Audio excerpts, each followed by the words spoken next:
Cuando Francisco Javier ve que el Señor lo llama a Japón, afirma que le temblaban las carnes al pensar los trances que lo esperaban. Sin embargo, estaba seguro de que si era lo que Dios pedía, él tendría su providencia. La misión en Japón fue muy dificultosa debido a que allí ya había una cultura, una ideología y una religión formada. Al llegar a la capital del imperio, tuvo los primeros impedimentos. Su distinción física, se notaba a simple vista que era un extranjero por no tener rasgos japoneses, y también por su aspecto pobre y andrajoso.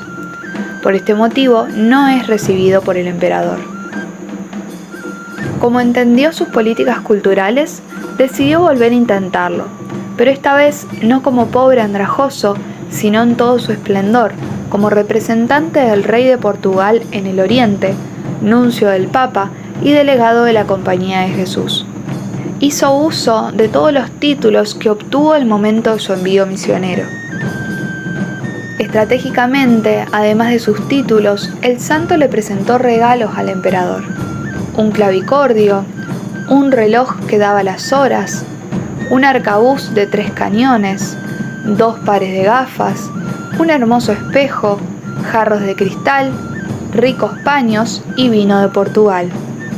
El rey se alegró mucho y quiso retribuirle con regalos de oro y plata que Francisco rehusó. Solamente le pedía permiso para predicar la ley de Dios, cosa que le fue concedida, y también le dio un templo antiguo para proceder con su trabajo. A partir de este momento comienza su siembra en Japón, paso a paso, alma por alma, con grandes dificultades y testimonios martiriales de amor a Jesucristo.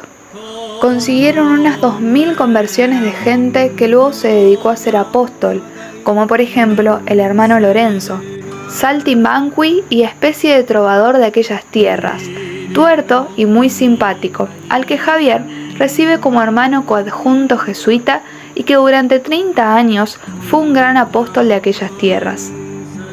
Han sido muchos los frutos de la misión de San Francisco Javier. Muchos se hicieron cristianos por su intervención, cristianos de verdad, llegando a dar la vida por defender la fe. Cuando uno de los que más resistieron en las persecuciones sangrientas que hubo contra los cristianos, le preguntaron la razón de su valor y él contestó: «Yo soy un ignorante de las selvas de Amboino. Yo no sabré declarar quién es Dios y lo que es ser cristiano, pero una cosa sé, y es que el Padre Maestro Francisco me enseñó que es cosa buena morir por Jesucristo». Esta fortaleza en la perseverancia brota también de que Francisco Javier les enseñó el cariño tierno a la Virgen. La prueba más clara de esto es la perseverancia de la fe en el Japón. 300 años después de San Francisco Javier, sabiendo que en Japón llevaban 200 años sin sacerdotes, porque los últimos habían sido martirizados en 1650, llegó el padre Petit Jean, enviado por el Papa Pío IX, para reanudar otra vez su evangelización. Este sacerdote se encontraba solo y triste en su capillita, recientemente levantada en Nagasaki, cuando se acercaron unas mujeres tímidamente a su puerta y le preguntaron: «¿Dónde está la imagen de Nuestra Señora?». El misionero, que creía totalmente desaparecida la fe cristiana en aquel suelo, quedó desconcertado ante esta pregunta. «Enséñanos a la Virgen María», repetían. El padre las introdujo a la capilla. Ante el altar de la Virgen, todas cayeron de rodillas rezando con exactitud el Ave María. El padre les pregunta: «¿Pero vosotras sois cristianas?». Las mujeres sonrieron y se despidieron del padre. Poco después aparece otro grupo con el mismo anhelo, pero sin dar contestación al padre. A la tercera visita se atreven estas mujeres a hablar con el sacerdote.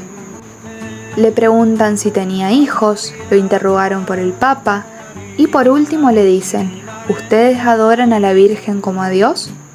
Y el misionero les contestó: «No, la veneramos como Madre de Dios».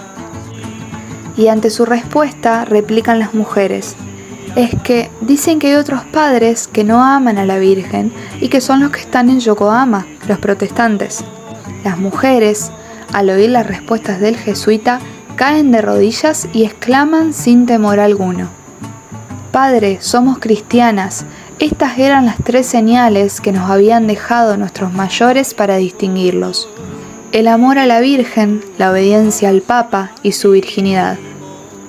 Al día siguiente aparecieron ante la capilla 12.000 cristianos, descendientes de los primeros mártires y de los que durante 200 años habían conservado la fe, sin sacerdotes, sin iglesias, sin sagrarios.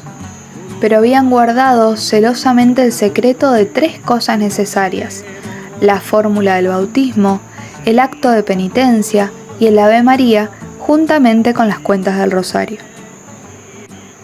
San Francisco Javier, en su momento, detecta que los japoneses estaban muy influenciados por la cultura china, y para ellos todo lo que China acepta también es aceptado por ellos.